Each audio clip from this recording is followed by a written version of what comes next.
Então, eu passo a palavra para a Helena, para vocês apresentarem, colocarem essa apresentação. Já que o professor Flávio falou da tutora dele, a professora Carla, que está no ano de aprimoramento dela, eu vou pedir a ajuda dela para apresentar, que nós trabalhamos muito esse PowerPoint para chegar no ponto que está. Muito obrigada por ter essa oportunidade dessa conversa aberta desse jeito. É sempre, eu acho que um ponto altíssimo, numa escola Waldorf, quando pais e professores se encontram para poder fazer a tarefa que a gente se propôs a fazer, que é concretizar o que as nossas crianças querem. São elas que querem e nós somos ajudantes para que isso aconteça.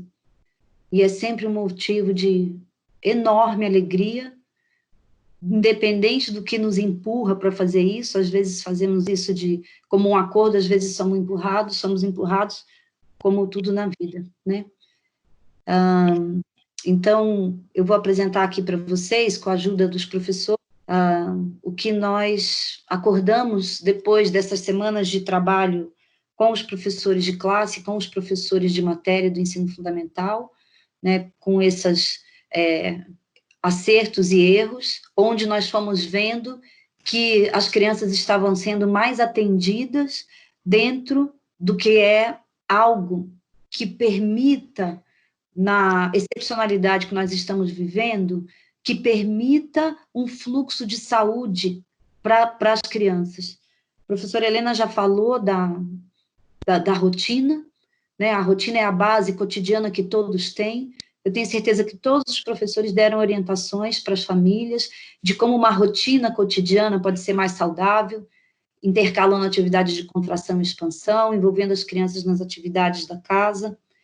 E o segundo pilar, que é esse fluxo, que a professora Helena falou, esse fluxo que coloca as crianças num sentimento interno, não um sentimento de uma sensação fugaz, é um sentimento de uma certeza interna que não é consciente de que elas estão inseridas em algo que caminha, em algo que se desenvolve, em algo que elas próprias dão um passo a cada dia.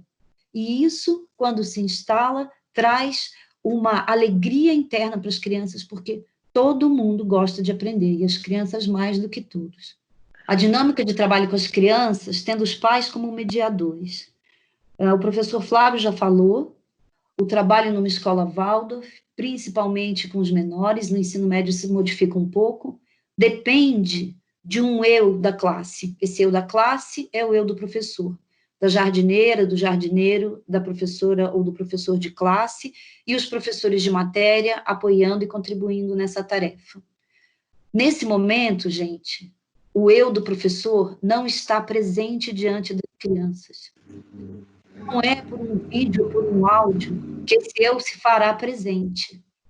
O eu que está diante das crianças são vocês. São as mães, os pais, ou os irmãos mais velhos, que por vezes também ainda estão em casa. E é esse eu que pode, de fato, cultivar o eu das crianças que ainda está em formação. É o eu presente, não é um eu virtualizado, que foi transformado num código binário e decodificado depois, né? Então, essa tarefa dos pais agora não é de professores. A maioria dos pais não tem essa profissão. Mas a de mediadores, que sempre foi, né, de algumas partes do trabalho escolar, porque o trabalho cotidiano da família é tarefa das famílias, não é dos professores. Agora, a importância dessa mediação dos pais é fundamental, pois são vocês que estão presentes e podem ter presença de espírito diante delas, sabe? E os professores vão, como disse a professora Helena, preparar o melhor que eles puderem para que as crianças se sintam contempladas todos os dias, sintam que o professor, mesmo remotamente, olhou para elas, pensou sobre elas, se vinculou com elas e encaminhou alguma coisa para elas por meio dos pais. Então, essa dinâmica de trabalho com as crianças ficou definida da seguinte maneira: uma mensagem semanal para as crianças da classe, Essa mensagem pode ir por meio de uma carta, por meio de alguma coisa que o professor veja que é interessante para enviar para os seus alunos. O envio diário de atividades para as crianças via família. Os professores de matéria com ritmo próprio de envio de tarefas, inserido no todo composto pelo grupo de professores da classe. E nesse momento, mais do que nunca, o professor de classe é um regente. Esses professores têm que estar muito juntos para que haja uma consonância do trabalho que é feito, não haja uma sobrecarga, nem para as crianças e nem para as famílias. Vocês são mediadores, mas vocês não podem ser transformados completamente em gerentes de agenda das crianças. É preciso contar com a autonomia delas. E é importante que vocês sinalizem para os professores, quando vocês sentem que está extrapolando a autonomia que as crianças têm e que vocês talvez estejam necessitando intervir demais. Depois que essas atividades vão, e elas estão indo de manhã, ou no fim do dia para o dia seguinte, essas atividades chegam, as crianças realizam no horário determinado, e o retorno dessas atividades vai para os professores, como o professor Flávio já descreveu. Então, tem alguém com o microfone aberto? Então, essas atividades são olhadas pelos professores, um por um, são apreciadas e uma devolutiva para os alunos é encaminhada. Pode ser um comentário, pode ser uma correção, são várias possibilidades que, dependendo daquilo que o professor recebe, principalmente quando o professor percebe que foi de fato a criança que fez, ele consegue perceber, porque ele conhece os seus alunos, o que ele precisa, a partir daquilo que veio naquele dia, inserir para dar o passo seguinte do dia seguinte. Então, o comentário sobre as atividades realizadas na véspera.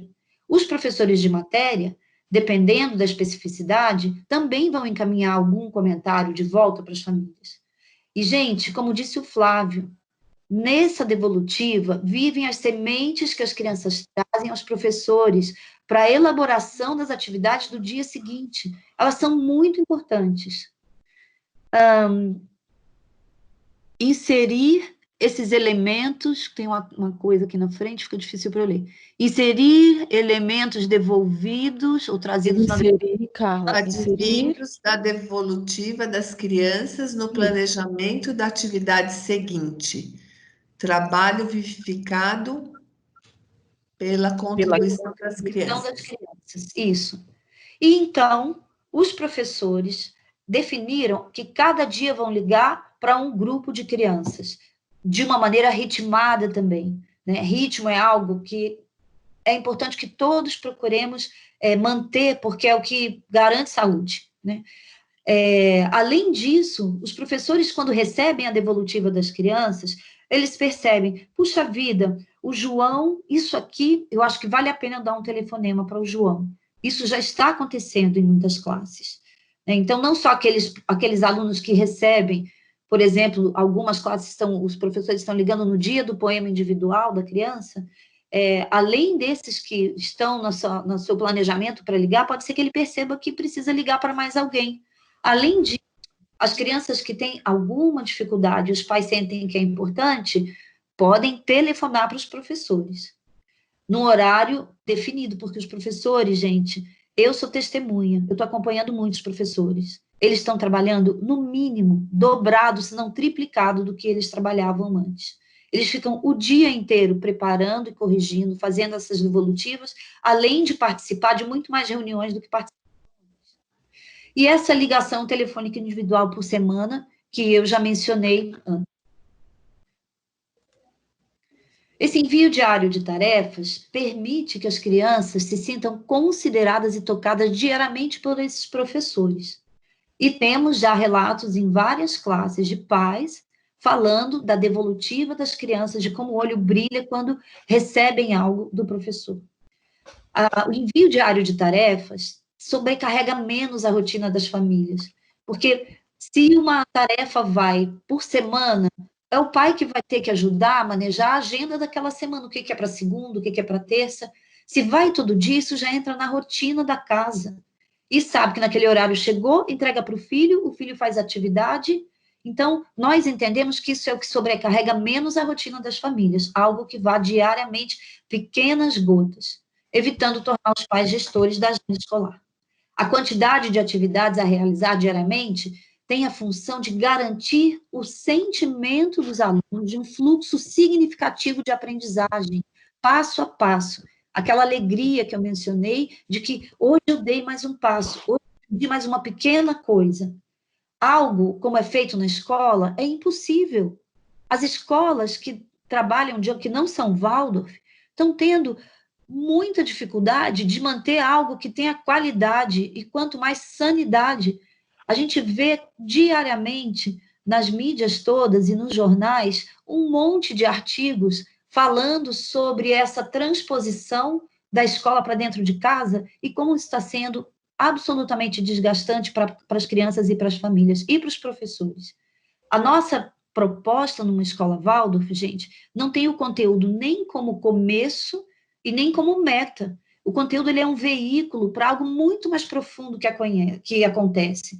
E pela fala hoje de alguns de vocês, eu já percebi que vocês sabem disso, que vocês percebem isso. O conteúdo ele é um tema interessante que, com ele, esse fluxo pode ser estabelecido. Só que agora esse fluxo ele tem um tempo diferente. Ele tem um tempo que não é o mesmo tempo da sala de aula. Isso precisa ser compreendido. E, de fato, que os professores se preocupam é que essa saúde interna das crianças, que depende que elas se sentem dentro de um fluxo significativo, que isso seja mantido. Então, considerar sempre a autonomia que os alunos têm. Precisamos da parceria dos pais para saber se está indo de mais ou de menos em alguma coisa. A classe também são 30, 34 alunos, não é um aluno, e nós sim consideramos a individualidade de cada um. Receber as tarefas realizadas, essas coisas que já falamos antes. Dinâmica do contato com as famílias via o professor de classe. O envio do artigo do Fórum Internacional do Movimento da Pedagogia Waldorf, não sei se todos os pais já receberam, senão os professores vão encaminhar. Uma comunicação semanal com o grupo de famílias da classe, ou por meio de uma carta, como também já foi falado hoje, que explicite o que vai acontecer naquela semana, ou por meio de uma reunião. Vários professores têm feito reuniões semanais, outros têm feito reuniões quinzenais, e nessas reuniões, o professor explica um pouco, como a professora Helena falou, pode até propor fazer um desenho de formas de manhã, e os pais poderem compreender um pouco mais do que está por trás do que os seus filhos estão fazendo, né? Essas reuniões periódicas têm a função de orientar e acolher os pais. E, eventualmente, os professores de matéria vão participar. Essa semana, algumas reuniões de classe que já aconteceram tiveram participação de professores de matéria, até onde eu sei. Os pais ficaram muito felizes, e mais felizes ainda, garanto para vocês, ficaram os professores de matéria nesse contato mais próximo. O professor de classe também precisa definir um horário para um eventual atendimento individual às famílias. Alguém que está com uma dúvida, com uma angústia muito grande. Mas dentro dessa sobrecarga dos professores, ele não tem como montar uma agenda de atendimento a todas as famílias, todas as semanas. Ele precisa, sim, esse contato com as crianças, para as crianças se sentirem acompanhadas. Eu queria falar aqui um pequeno detalhe desse acompanhamento, quando o professor telefona. Não sei se todos conseguem fazer essa imagem, mas imagine uma criança que recebe um telefonema, nós podemos nos imaginar a nós mesmos, e uma criança que recebe uma ligação por vídeo de um professor. Ela recebe a ligação pelo vídeo, por exemplo, fica, assim, feliz, como fica feliz para ligar para a avó, para o tio, para o primo, né? Aí fica olhando como é a casa do professor, e o professor está conversando com ela sobre alguma coisa. É complicado o foco duplo, ou triplo, na verdade, de um momento como esse. Ela precisa ouvir o que o professor fala, esse é um ponto de foco. Ela está preocupada, obviamente, crianças são curiosas, em ver como é que é lá o fundo da tela, o que acontece na casa do professor. E o terceiro foco, que na verdade é o mais importante, é o mundo real que está à volta dela, o quarto dela, a sala da casa dela, né? Isso para uma criança, mesmo de 8º ano, não é a condição ideal. Para os menores, menos ainda. Isso é prejudicial, tem uma dubiedade de informações. Elas não são adultos como nós, que têm capacidade e ferramentas já construídas, constituídas, para lidar com compreensão com o mundo virtual, simultaneamente com o mundo que está ao nosso redor. A sensorialidade das crianças no 2º setênio, no ensino fundamental, ainda está amadurecendo, e isso é algo que precisa ser considerado. Já num telefonema, ela só escuta a voz do professor. E o foco que ela vai ter vai permitir, inclusive, que ela imagine o que o professor está falando. Ela vai precisar fazer um esforço imaginativo que no vídeo ela não faria. E isso potencializa um pouco dentro da gama de possibilidades que nós temos agora para fazer esse trabalho. E o ritmo, né, voltando aqui para a apresentação, o ritmo da manhã é o ritmo da casa, o ritmo vivo do dia a dia da vida. E o ritmo escolar tem que se inserir nele. Seria bom que todas as crianças tivessem uma noção que naquele horário, mais ou menos, 9 horas, todos os colegas estão fazendo algo juntos? Talvez sim, mas nem tanto necessário. É mais importante para que a criança se sinta inserida na vida, e é esse sentir-se inserido na vida hoje que vai fazer com que ela, no futuro, se sinta inserida e responsável na vida, né? Que isso agora é a nossa tarefa, o nosso papel. É mais importante que ela agora se sinta inserida na vida que ela está vivendo dentro de casa. E tem muita gente que faz uma brincadeira, né? Então, na escola Waldorf, as crianças aprendem a limpar, a fazer a faxina, a cozinhar e tudo mais. Sim, isso é sentir-se capaz de estar no mundo. Fazer um pão. Nossa, eu sei fazer alimento. É absolutamente diferente de ver um vídeo do MasterChef. Arrumar a própria cama. Pode ter um pouco de reclamação no primeiro dia, no segundo dia, no terceiro dia, no quarto dia. As crianças vão estar achando isso maravilhoso, porque elas estão sentindo que têm capacidade de cuidar delas mesmas e de cooperar na vida da família. E o ritmo do que os professores propuserem precisa se inserir de uma forma saudável nesse ritmo cotidiano. Aqui, inserir a matéria na dinâmica da atividade escolar do dia ou da rotina diária. Algumas matérias, gente, podem contribuir com a atividade escolar do dia. Então, se chegar uma atividade de música, junto com o que o professor ou a professora encaminharam, eles podem se complementar. Algumas outras matérias precisam de um momento específico de estudo, e é muito mais exigente e cansativo para as crianças estarem sozinhas, sem o grupo social delas em casa trabalhando. Então, muita coisa escolar num só momento não vai ser legal. Então, talvez algumas dessas atividades fiquem no momento da tarde. Outras matérias podem contribuir com ideias e sugestões de algo a ser realizado em outros momentos da rotina familiar e passarem a integrar algum momento da rotina familiar. Contar uma história, apresentar um teatrinho, criar a partir disso, né? Agora eu preciso de ajuda de novo para ler a última frase. Todo o trabalho pedagógico, é esse? Sim. Todo o trabalho pedagógico visa ativar a integralidade do ser humano, pensar, sentir e querer. Obrigada, professora Kátia. Gente, essa frase é o mais importante que a gente tem para falar para vocês. E toda vez que vocês sentirem que nós, professores, estamos dando alguma escorregada nessa direção, nós contamos com a ajuda de vocês para nos alertar. Aqui é uma tabela, é quase que uma gracinha, que muita gente já deve ter visto, mas ela é pode ser de tanta ajuda. Depois a gente pode mandar para vocês, se vocês não tiverem. O que as crianças de cada faixa etária já podem ajudar em casa? Imagina uma criança de 9 anos, 11 anos, percebendo que ela consegue botar a roupa na máquina de lavar. Que importância gigantesca que ela vai sentir que tem dentro da rotina da família. Isso é significativo.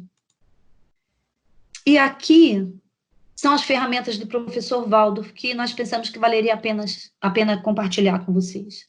Os professores Waldorf, além da formação pedagógica convencional, eles fazem um curso de 3 a 4 anos, é mais longo do que um mestrado, gente, para poder ser um professor Waldorf.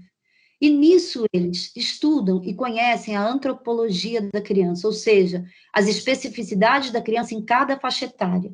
O que ela tem disponível para poder trabalhar, o que ela tem de necessidades anímicas a serem preenchidas, como ela se sente naquela idade e o que algumas sugestões do currículo podem ajudar essa criança a ser empurradinha um pouquinho para frente e a se sentir acolhida. O currículo Waldorf é maravilhoso, ele é uma obra de arte.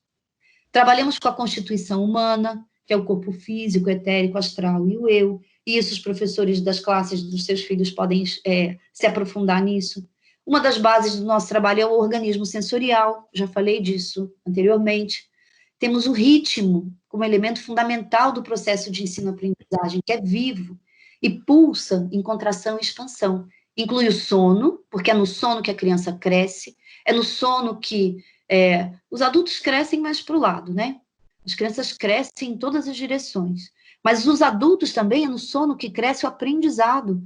O momento de consolidação do aprendizado é no sono. Isso o Rudolf Steiner falou há mais de 100 anos atrás, mas hoje a neurociência fala também. O lembrar e o esquecer fazem parte da rotina, por isso trabalhamos em épocas. Nós atuamos sobre a estrutura anímica das crianças, pensar, sentir e querer, e essa é a base do trabalho pedagógico. E por isso, nesse momento, no ensino fundamental, que está nessa transição, nesse meio do caminho entre infantil e ensino médio, tem uma tarefa talvez mais árdua do que todos os outros.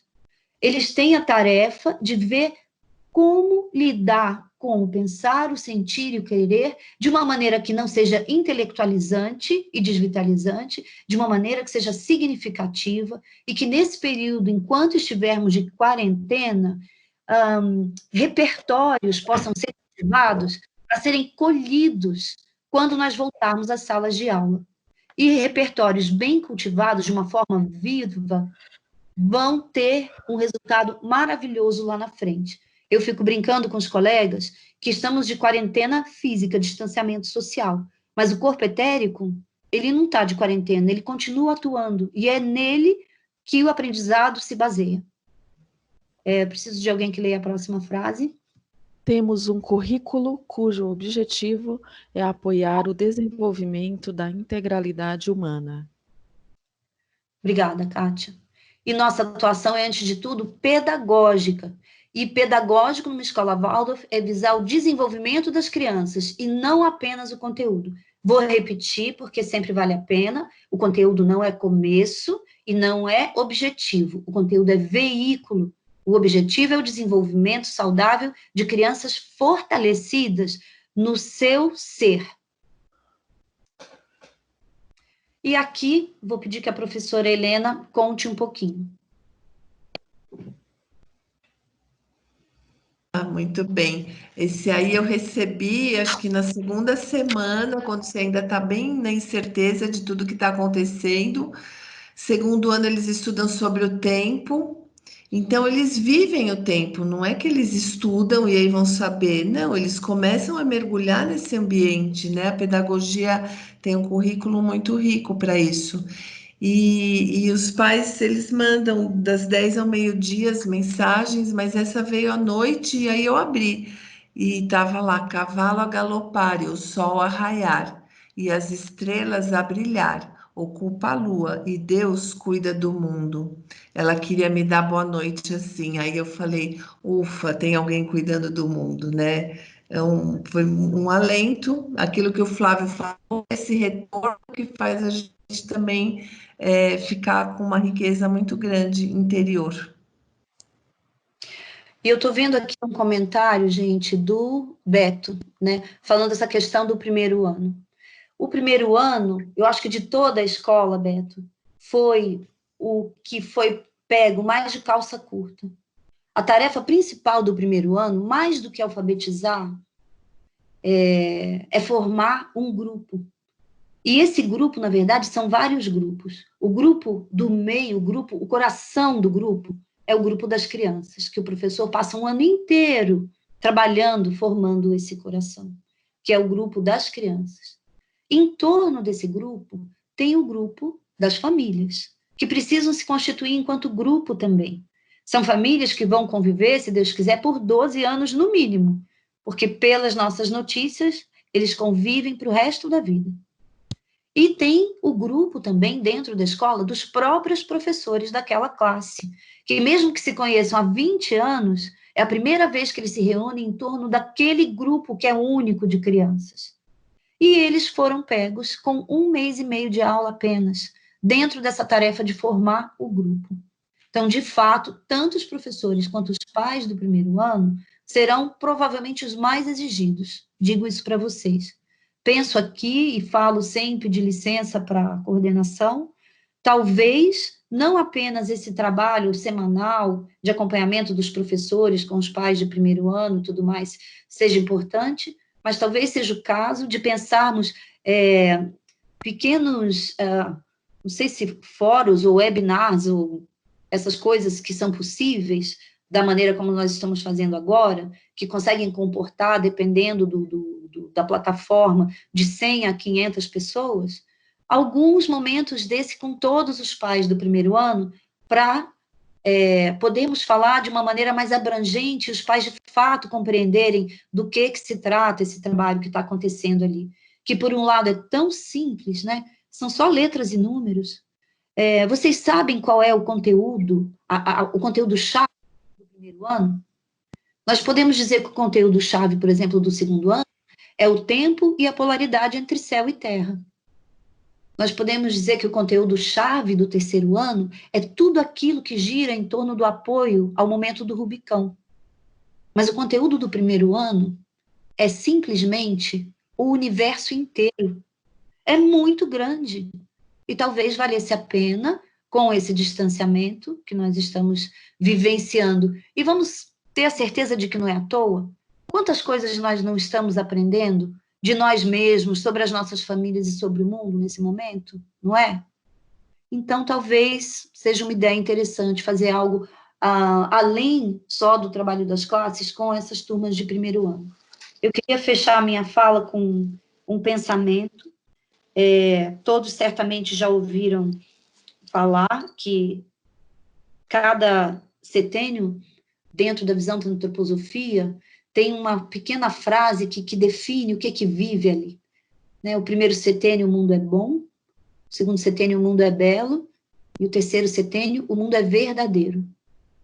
Cada uma dessas frases, eu, refletindo durante muitos anos, cheguei à conclusão que por trás existe uma pergunta inerente que vive na alma. A pergunta do segundo setênio é a seguinte, gente: vale a pena estar no mundo? E todos nós, adultos, somos os responsáveis de mostrar que sim, vale a pena, porque o mundo é belo. Então, vamos aproveitar esse momento para ver o que nós podemos, não o que a gente vai falar para as crianças, porque só adianta falar para as crianças se vive dentro da gente. Vale a pena estar no mundo, porque o mundo é belo. Cada um de nós olhar para o que está acontecendo agora e procurar encontrar o que de belo nós estamos conseguindo perceber de nós, da nossa família, dos nossos companheiros, dos nossos filhos, dos nossos amigos que estamos distantes, mas trocando com eles, do mundo, do céu maravilhoso, o pôr do sol de ontem, de anteontem de São Paulo, né? A revoada de tucanos que passou por cima da minha casa 2 dias atrás, eu nunca tinha visto isso. Tanta coisa tem para a gente olhar e refletir. O que é que o mundo está sendo empurrado para olhar para sementes de futuro? E o que as crianças podem nos ajudar para olhar para essa direção? Assim como disse o Flávio, a criança mostra todo dia para nós que o mundo tem futuro. E a gente precisa confiar no que as crianças mostram para a gente. E confiar significa tecer junto. Obrigada, gente.